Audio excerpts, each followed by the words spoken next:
द्वितीय स्कंद पहला अध्याय।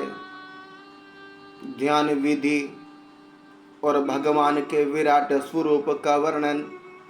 श्री सुखदेव जी ने कहा, परीक्षित, तुम्हारा लोक हित के लिए किया हुआ यह प्रश्न बहुत ही उत्तम है। मनुष्य के लिए जितनी भी बातें सुनने, स्मरण करने या कीर्तन करने की हैं, उन सब में यह श्रेष्ठ है। आत्मज्ञानी महापुरुष ऐसे प्रश्न का बड़ा आदर करते हैं। राजेंद्र, जो ग्रस्त घर के काम धंधों में उलझे हुए हैं, अपने स्वरूप को नहीं जानते, उनके लिए हजारों बातें कहने, सुनने एवं सोचने करने की रहती हैं। उनकी सारी उम्र यूं ही बीत जाती है।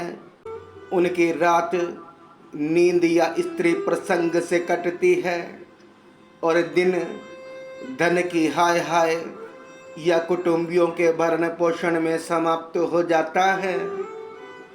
संसार में जिन्हें अपना अत्यंत घनिष्ठ संबंधी कहा जाता है, वे शरीर, पुत्र, स्त्री आदि कुछ नहीं है, असत्य हैं। परंतु जीव उनके मोह में ऐसा पागल सा हो जाता है कि रात दिन उनको मृत्यु का ग्रास होते देख कर भी चेतता नहीं। इसीलिए परीक्षित, जो अभय पद को प्राप्त करना चाहता है, उसे तो सर्व आत्मा, सर्वशक्तिमान भगवान श्री कृष्ण की ही लीलाओं का श्रवण, कीर्तन और स्मरण करना चाहिए। मनुष्य जन्म का यही इतना ही लाभ है कि चाहे जैसे हो, ज्ञान से, भक्ति से अथवा अपने धर्म की निष्ठा से जीवन को ऐसा बना लिया जाए कि मृत्यु के समय भगवान की स्मृति अवश्य बनी रहे। परीक्षित, जो निर्गुण स्वरूप में स्थित है एवं विधि निषेध की मर्यादा को लांघ चुके हैं, वे बड़े बड़े ऋषि मुनि भी प्राय भगवान के अनंत कल्याण में गुणगानों के वर्णन में रमे रहते हैं। द्वापर के अंत में इस भगवत रूप अथवा वेद तुल्य श्रीमद् भागवत नाम के महापुराण का अपने पिता श्री कृष्ण द्वैपायन से मैंने अध्ययन किया था। राज ऋषि, मेरी निर्गुण स्वरूप परमात्मा में पूर्ण निष्ठा है, फिर भी भगवान श्री कृष्ण की मधुर लीलाओं ने बालतः मेरे हृदय को अपनी ओर आकर्षित कर लिया। यही कारण है कि मैंने इस पुराण का अध्ययन किया। तुम भगवान के परम भक्त हो, इसलिए तुम्हें मैं इसे सुनाऊंगा। जो इसके प्रति श्रद्धा रखते हैं, उनकी शुद्ध चित्त वृत्ति भगवान श्री कृष्ण के चरणों में अनन्य प्रेम के साथ बहुत शीघ्र लग जाती है। जो लोग लोक या परलोक की किसी भी वस्तु की इच्छा रखते हैं या इसके विपरीत संसार में दुख का अनुभव करके जो उससे विरक्त हो गए हैं और निर्भय मोक्ष पद को प्राप्त करना चाहते हैं, उन साधकों के लिए तथा योग संपन्न सिद्ध ज्ञानियों के लिए भी समस्त शास्त्रों का यही निर्णय है कि वे भगवान के नामों का प्रेम से संकीर्तन करें। अपने कल्याण साधन की ओर से असावधान रहने वाले पुरुष की वर्षों लंबी आयु भी अनजान में ही व्यर्थ बीत जाती है। उससे क्या लाभ? सावधानी से ज्ञान पूर्वक बिताई हुई घड़ी 2 घड़ी भी श्रेष्ठ है, क्योंकि उसके द्वारा अपने कल्याण की चेष्टा तो की जा सकती है।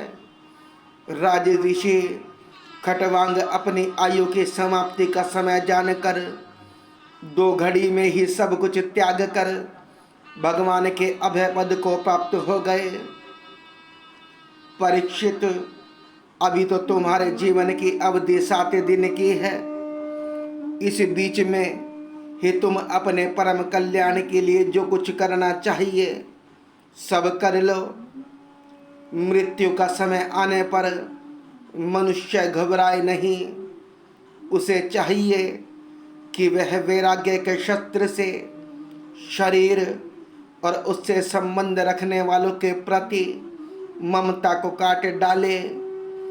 धैर्य के साथ घर से निकलकर पवित्र तीर्थ के जल में स्नान करे और पवित्र तथा एकांत स्थान में विधि पूर्वक आसन लगाकर बैठ जाए।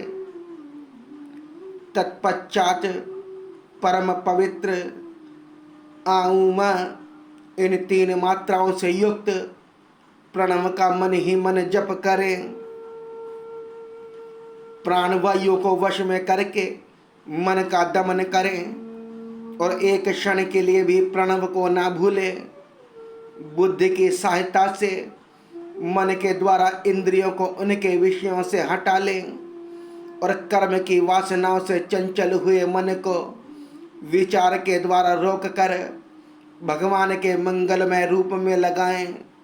स्थिर चित्त से भगवान के शिव विग्रह में से किसी एक अंग का ध्यान करें। इस प्रकार एक एक अंग का ध्यान करते करते विषय वासना से रहित मन को पूर्ण रूप से भगवान में ऐसा तल्लीन कर दें कि फिर और किसी विषय का चिंतन ही ना हो। वही भगवान विष्णु का परम पद है, जिसे प्राप्त करके मन भगवत प्रेम रूप आनंद से भर जाता है। यदि भगवान का ध्यान करते समय मन रजोगुण से विक्षिप्त या तमगुण से मूढ़ हो जाए तो घबराए नहीं। धैर्य के साथ योग धारणा के द्वारा उसे वश में करना चाहिए, क्योंकि धारणा उक्त दोनों गुणों के दोषों को मिटा देती है। धारणा स्थित हो जाने पर ध्यान में जब योगी अपने परम मंगलमय आश्रय भगवान को देखता है, तब उसे तुरंत ही भक्ति योग की प्राप्ति हो जाती है। परीक्षित ने पूछा, ब्राह्मण, धारणा किस साधन से किस वस्तु में किस प्रकार की जाती है और उसका क्या स्वरूप माना गया है, जो शीघ्र ही मनुष्य के मन का मैल मिटा देती है? श्री शुकदेव जी ने कहा, परीक्षित, आसन, श्वास, आसक्ति और इंद्रियों पर विजय प्राप्त करके फिर बुद्धि के द्वारा मन को भगवान के स्थूल रूप में लगाना चाहिए। यह कार्य रूप संपूर्ण विश्व जो कुछ कभी था या होगा, सब का सब जिसमें दिख पड़ता है, वही भगवान का स्थूल से स्थूल और विराट शरीर है। जल, अग्नि, वायु, आकाश, अहंकार, महतत्व और प्रकृति, इन 7 आवरणों से घिरे हुए इस ब्रह्मांड शरीर में जो विराट पुरुष भगवान हैं, वे ही धारणा के आश्रय हैं। उन्हीं की धारणा की जाती है। तत्वज्ञ पुरुष उनका इस प्रकार वर्णन करते हैं। पाताल विराट पुरुष के तलवे हैं, उनकी एड़ियां और पंजे रसातल हैं। दोनों गुल्फ एड़ी के ऊपर के गांठे महातल हैं। उनके पैर के पिंडे तलातल हैं। विश्व मूर्ति भगवान के दोनों घुटने सुतल हैं। जांगे वितल और अतल हैं। पेंडु भूतल हैं। और परीक्षित, उनके नाभि रूप सरोवर को ही आकाश कहते हैं। आदि पुरुष परमात्मा की छाती को स्वर्गलोक, गले को महलोक, मुख को जनलोक और ललाट को तपोलोक कहते हैं। उन सहस्त्र सिर वाले भगवान का मस्तक समूह ही सत्यलोक है। इंद्र आदि देवता उनकी भुजाएं हैं, दिशाएं कान और शब्द श्रवणेन्द्रियां हैं। दोनों अश्वनी कुमार उनकी नासिका के छिद्र हैं। गंध ग्रहणेन्द्रिय हैं और धधकती हुई आग उनका मुख है। भगवान विष्णु के नेत्र अंतरिक्ष हैं, उनमें देखने की शक्ति सूर्य है। दोनों पल के रात और दिन है। उनका भ्रू विलास ब्रह्मलोक है। तालु जल है और जीवा रस। वेदों को भगवान का ब्रह्मरंध्र कहते हैं और यम को दाढ़। सब प्रकार के स्नेह दांत हैं और उनकी जगमोहिनी माया को ही उनकी मुस्कान कहते हैं। यह अनंत सृष्टि उसी माया का कटाक्ष विक्षेप है। लज्जा ऊपर का होठ और लोभ नीचे का होठ है। धर्म स्तन और अधर्म पीठ है। प्रजापति उनके मूत्रेंद्रिय हैं। मित्रा वरुण अंडकोश है। समुद्र कोख है और बड़े बड़े पर्वत उनकी हड्डियां हैं। राजन विश्व मूर्ति विराट पुरुष की नाड़ियां नदियां हैं। वृक्ष रोम है। परम प्रबल वायु श्वास है। काल उनके चाल है और गुणों का चक्कर लगाते रहना ही उनका कर्म है। परीक्षित बादलों को उनके केश मानते हैं। संध्या उन अनंत का वस्त्र है। महात्माओं ने अव्यक्त मूल प्रकृति को ही उनका हृदय बतलाया है और सब विकारों का खजाना उनका मन चंद्रमा कहा गया है।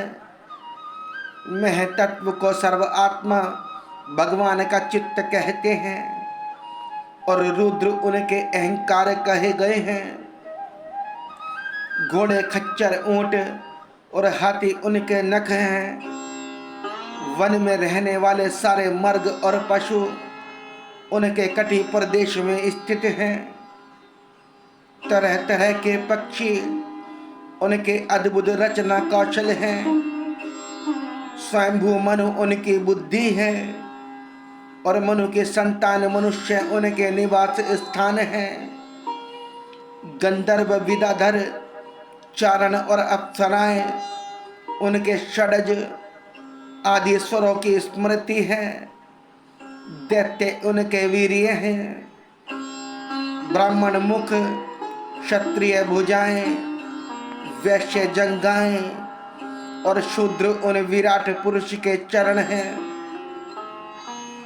विविध देवताओं के नाम से जो बड़े बड़े द्रव्य में यज्ञ किए जाते हैं वे उनके कर्म हैं। परीक्षित, विराट भगवान के स्थूल शरीर का यही स्वरूप है। सो मैंने तुम्हें सुना दिया।